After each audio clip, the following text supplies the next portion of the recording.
Hello everyone, my name is Chip Walton. I'm the Digital Marketing Coordinator for Summit Brewing Company here in lovely St. Paul, Minnesota. This weekend I had a chance to team up with our founder and president, Mark Stutrud, to deliver a multimedia presentation called Expansion and Growth at Summit Brewing Company. This was at the St. Paul Summer Beer Festival in the education tent hosted by cicerone Michael Agnew of a Perfect Pint. So what's about to follow is a little discussion of the growth process, the expansion process over the last few months here at Summit. We're going to talk about a new beer series called the Union Series, and then Mark's just kind of going to ad-lib and freestyle as people ask questions about some concerns as you grow as a brewery and what the future holds for beer in Minnesota in general. So I hope you enjoy it. Cheers, leave a comment, leave your own questions down below the YouTube video or in a blog or Facebook or wherever it is you're seeing this, wherever our digital marketing is taking it. Enjoy. Thank you, Michael. That's pretty good applause because you guys don't know what's going to happen yet, so I thank you very much. All of you have a beer, right? Okay, good. So, here's to a good festival. Thanks for coming out. So anyway, as Michael alluded to, we've been around since 1986. And I also get a kick out of the fact that there's another Michael that's a writer for the Star Tribune that calls us Old Man Summit. And I don't know if that's out of respect or disrespect, but we truly have made quite a few strides in the upper Midwest. And in a lot of ways, it's damn remarkable that we survived back in 1986. Because we were not extreme brewers at that time, although our beers seemed to be that way then. We were not extreme, we were deviants. Because they're, with the exception of Shells, which they were retooling themselves at about the same time, you might run into maybe one or two draft spots where they had Anchor Steam. And can you guys hear me okay with the music? All right. So anyway, things haven't changed too much for us. About 90% of our beer continues to be sold in the state of Minnesota. About 72% right in the metro area. We do about 3% in North Dakota. Primarily that's my heritage. I grew up in the Red River Valley. We sell about 3% in Wisconsin. We do it just to tease them, to remind them that they're not the only ones that make beer. And then between Iowa and Chicago, there's another couple of percent. So that's pretty much how we started. We started by raising the quality of life here close to home. We didn't start Summit Brewing Company to sell beer in Seattle or out in Boston. So this expansion that we're up to, well, first, before I talk about the expansion, since you've got a Meridian in your hand, or you should, and that logo's up there, we've done a couple of exciting things the past few years. First of all, almost 4.5 years ago, we started the Unchained series. Now, there are 3 rules with the Unchained series. First of all, there's no budget, which drives our CFO crazy. And primarily, it's a brewers-driven program where I'm really blessed by having 8 really accomplished brewers. And individually, these guys will take turns and introduce a style just because they want to do it. And along with no budgetary constraints, they can select whatever raw materials they would like to use from anywhere around the world or close to home. There is absolutely no influence from the sales team. It's not some kind of sneaky marketing thing that we're doing. This is really a way for the brewers to stand out front and center and really project their expertise and their artistry in terms of brewing. I mean, these guys are working their butts off day in, day out, making all of the styles that we produce at Summit, but this is a way for them to really be front and center in the foreground. The other piece is that, as I said, it's not a marketing ploy, so if the sales staff go up and say, I think you guys should brew this, they're shunned. They're booted out of there. So there are no sales guys hanging around the brew house telling them what to brew. And finally, I have no veto power. Even being the chief knucklehead of the brewery, it's their deal. And in fact, I'm not a part of the Unchained series. I'm a part of the chain. But going back to the fact of not having any veto power, I only have one caveat. I've told the guys that it's got to be legal, because I'm a real generous guy, but I won't go to jail for them. Now, the Meridian Session Ale is developed by our head brewer, Damian McCann. Damian, this idea of the Union Series is the brewers collectively will come out with a style that projects and illustrates the quality of ingredients. And this Belgian Session Ale, it's lower in alcohol, so we can have many of them. It's a nice, spicy Belgian yeast, but it only has one type of hop, Meridian, which is a very new variety. And then Damian chose Concerto Malt, which has a little bit of caramel notes to it, and it's an English floor malt. So it's a very nice beer. So when you think of the complexity of this beer, actually it's down to being minimalistic, where you've got one hop, one malt, with this beautiful yeast to add some complexity to it. So this is kind of not really an extension. It's separate from the Unchained series, but it's another thing for you guys to look forward to. And it's a way that we can really have some fun with some of these newer raw materials that come out. Now, I'll talk a little bit about the expansion. So Chip, you're ready to kind of roll there, are you?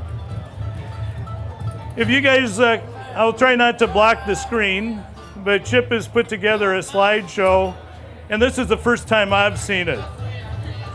So we'll just have to roll with it. But a little bit of background on the expansion. Last summer, about this time last year, we hit the wall in a very serious way in terms of our production capacity.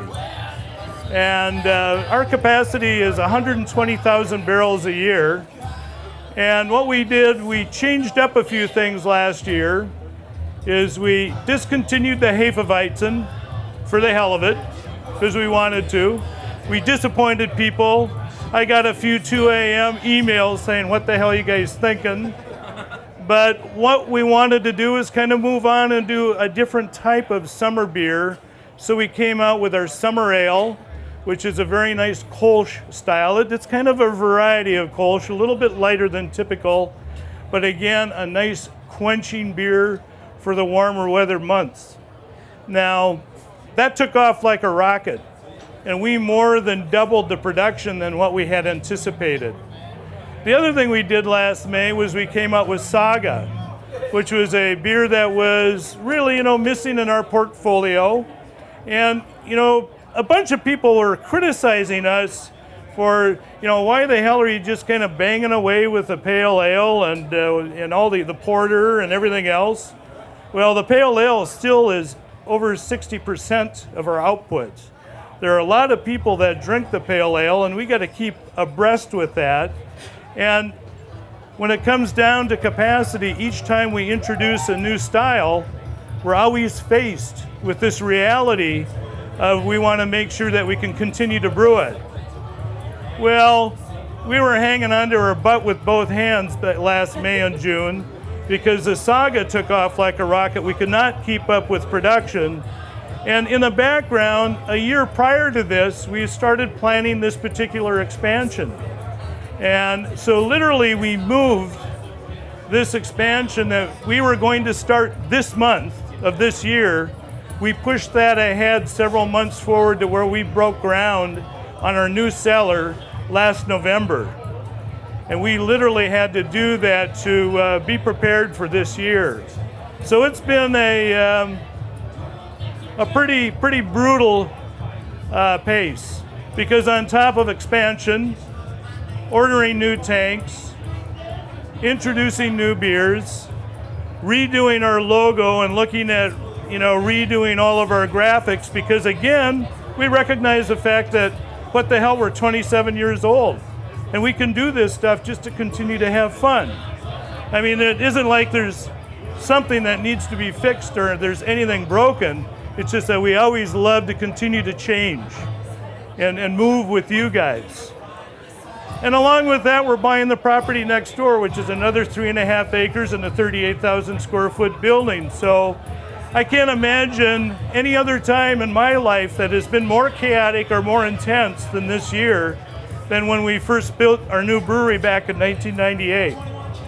Now, for those of you who've been to the new brewery, where we're currently located, from the beginning, 17 years ago, when we planned out this brewery from an engineering and architectural point of view, we had this expansion space reserved. So where literally we added a 7,600 square foot addition onto the existing cellar. How am I doing, Chip? Are you keeping up with me? I've just been going through them. Good. Is We're not going to narrate the slides. So. Has it been a good slideshow so far? I haven't seen any of it, so. But anyway, I guess what he's covered so far is all of the wall panels were precast concrete. They're 55 feet high, and we started putting those up last January. The footings and everything went in during November. And this process went the quickest. Winter construction is tricky. It's more expensive, particularly if you're pouring concrete, but that's why we put the footings in November before the really cold months set in. But as far as erecting these precast concrete panels was not a problem, because you're basically setting up these panels and welding them to weldments that are in place in the footings. And then these walls are held up by the trusses. The roof trusses kind of bind everything together, so then they actually weld from the top. And then when they start putting in all the roofing systems, it gets to be a pretty strong situation. Did I cause you to go backwards, maybe? No? Oh, shoot. All right, okay. All right. Okay. And there's the roof, and The roof is on fire. and then if you take a look at the left corner of the roof, you'll see in a little square opening where we have a 16-foot by 16-foot hatch that has a cover to it, and that's how we'll drop in the tanks. Now, this space will hold 24 800-barrel tanks. They'll hold, they're engineered and fabricated up in St. Cloud at DCI. DCI is one of the best fabricators of stainless steel vessels in the world. That's no exaggeration. They're right here at home in Minnesota. And they're designed to hold 4 brews. And our brew length currently is 150 barrels. So that 200-barrel overage is for all that foaming activity that goes on, the kreuzen as it's called, that goes on inside the tank. So now looking at those on the side, and I guess when you look at the perspective of the bottle house there, they're pretty good sized tanks. I remember the first 60-barrel tanks that we installed on University Avenue in 1986. I took a swim in one for the hell of it. But we didn't venture to think about that in this situation. So with 2 cranes outside, one large one obviously, you can stand them up vertically, and with the lifting lugs kind of just drop them right down through the roof. So anyway, going back to this space, we've ordered 12 tanks, and that's equal to the 24 two-brew tanks that we currently have. So with these 12 new tanks, we'll be doubling our capacity from 120,000 barrels of beer a year to 240,000 barrels. And we're only occupying 50% of this space. So the other 50% is reserved for future tanks, and we can squeeze in 12 more, and then that'll be about it. So about 360,000 barrels is is a nice footprint with what we're working with. But then again, with acquiring the property next door, we've got some marvelous opportunities. This cellar is going to be highly automated, so it's going to be really a lot of fun, particularly for our internship program and for the brewers and everybody else in general. Is our existing cellar is quite primitive, where they're lugging around hoses and hooking up a hose from the tank to the filter, or a tank to a surge tank to introduce cleaning solutions. It's all manual. Now, the new cellar, we also have a nice partnership with Pentair. Pentair, if you guys have been to Target Field, you know they're into water filtration. A couple of years ago, they bought a German company, Sudmo, that makes stainless steel sanitary valves and valve systems and matrices that are designed for automation. And they're based a little bit north of Munich. And so we have technology that's introduced for the first time to North America with this particular cellar. And Pentair will also use this as a showcase for other breweries in North America to check out. So this is going to be pretty terrific in terms of its level of automation. So all of these valve tops have got LEDs, and they're red when the valve is closed. When they're open and in use, they're green, and then they'll also blink when they need maintenance or some kind of service. We got the first 4 tanks up and running last week, and we were about a week behind. I mean, the winter was really kicking us in the ass. About the time we needed to get the roof system on, that's when it started raining, then snowing, then sleeting, then snowing, and then windy. And we really needed to get the interior finished with all the wall finishes and the epoxy paint and everything, plus the tile system that we have on the floor. So we also have a pretty swift, pretty cool German tile system that's considered a standard in breweries and dairies. That yet is, you see it more and more often now, but it's still pretty rare. A couple of knuckleheads there. We've got Thomas Caseman on your left. He's a brewmaster and a programmer from Freising, right outside of Munich. He works for Esau and Huber, which is a company that does automation, process control. Thomas has been involved with us since 1997 when we automated our existing brew house. And standing next to Thomas is Damian McCann, our head brewer, and those two guys are dialing in all the code and the process information. I mean, the reason why there's so many valves, if you can imagine on one row of 4 tanks, one tank may be receiving wort. Another tank, the beer may be going to a filter system. Another tank may be actively fermenting, and then another tank may be in a cleaning protocol system.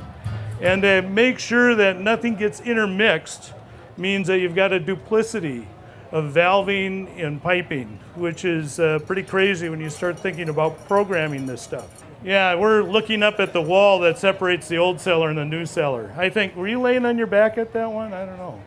Taking a nap? I think so.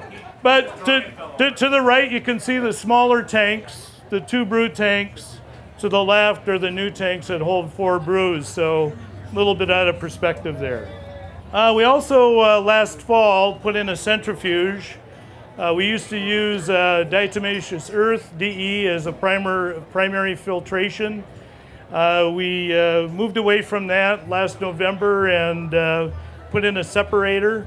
We also have a sheet filter that we use for additional brilliance, primarily for our lager beers, but also a couple of the ales. But most of our beers, we don't spin it all, or we spin it lightly, or we spin it a little bit harder. With the expansion, how busy in hours per day will the actual brew system be? Oh, okay. You know, the brew house in the front end, it's a classic 1971 Siemens copper brew house that we shipped over in 95 and then installed in the new brewery in 97 and then automated it.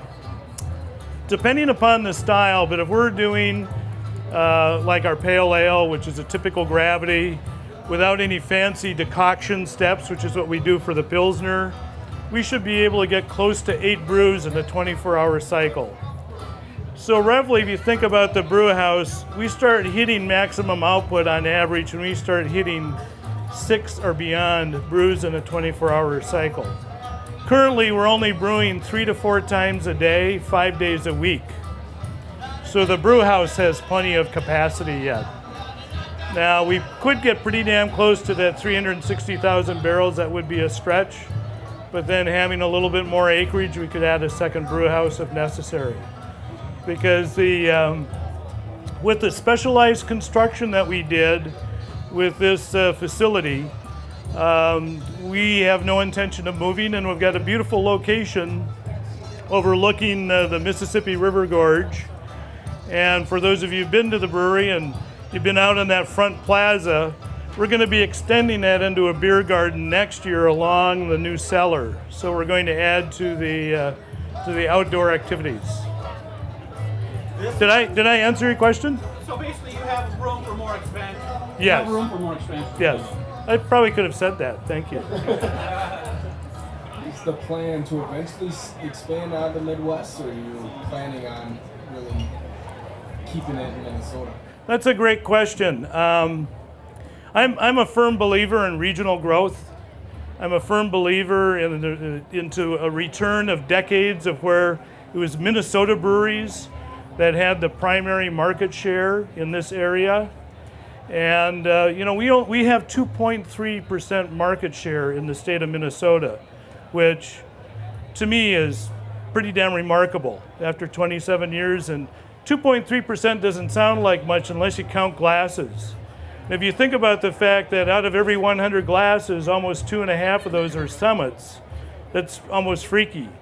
But there's no reason why we shouldn't push for 5 or 6% and reclaim some of the ground that has been given up to the larger international brewers. That's where our work is. So we have, this edition is not all about territorial expansion. We're not going to be shipping our beer down to San Diego to tease stone. We're not looking for tap takeovers in San Diego. We're going to be hanging around here and growing here at home primarily.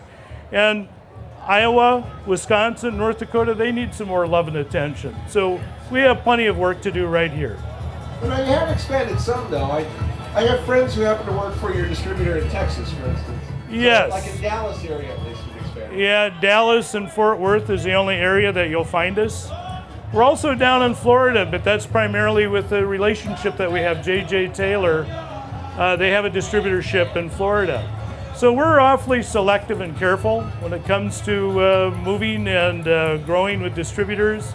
But that's also one of the biggest challenges facing small brewers today, is that there's a significant consolidation that's happening on the distribution tier.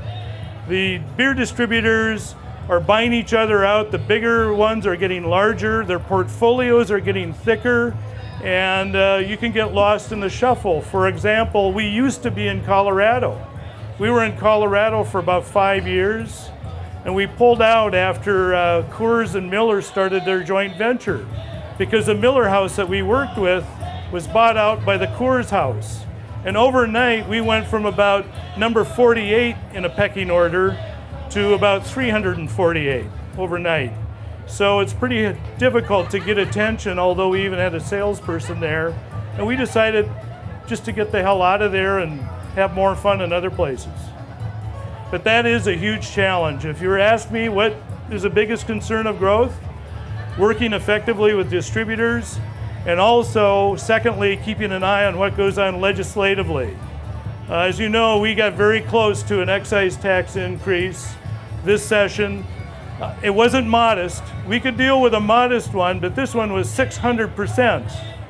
And this bill is going to come back, and I've also already heard on the Capitol that they're going to push for a higher rate this coming session.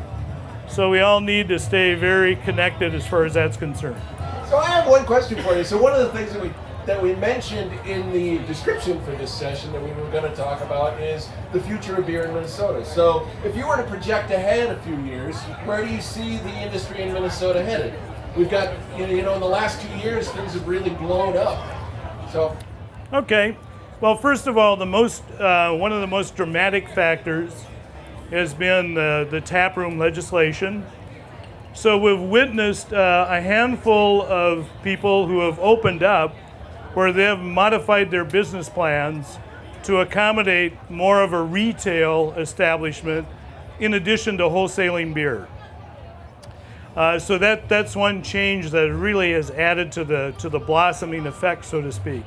But this is also the second wave that I've witnessed, because back in the early to mid 90s, there were attorneys, plastic surgeons, other people who thought that it would be not only a lot of fun but really lucrative to start a brewery.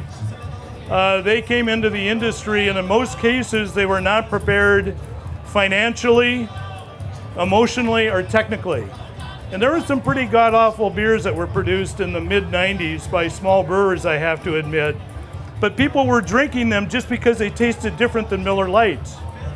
Today, we've got people that have a much more educated palate, and they also understand flavors and language and flavor compounds, thanks to people like Michael, who have been out there continually stomping and educating, because this educational process never really ends. So now we've got a situation where you guys as customers are much more astute, and you're looking for flavors that you prefer, which is the excitement of all this stuff. It's a discovery process. It's really cool. But at the same time, the warning that I have for some of the smaller folks that are starting up is they have to invest in quality control. I mean, we've bought some beers out in the trade, run them through our lab, and they may say, hey, this has got 90 IBUs or bittering units in it, and it's 65.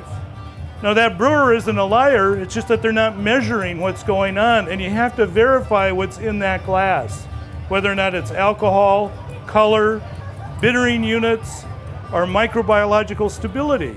And this part of it can be very costly, and this is a part of a huge investment that I didn't even describe today. Beyond this expansion, I mean, we've got 4 people in the lab, and there was a local food writer, and when she was talking about how big Summit is getting, she went, by golly, they even have a full-time microbiologist. And I'm going, shit, we should have one by this time. My God. So this is something where, one of the things, I don't get on a stump and criticize the big brewers for making Bunny Whiz or Yellow Swill.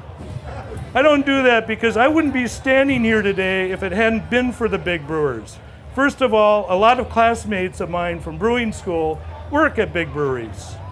And that brotherhood is never broken.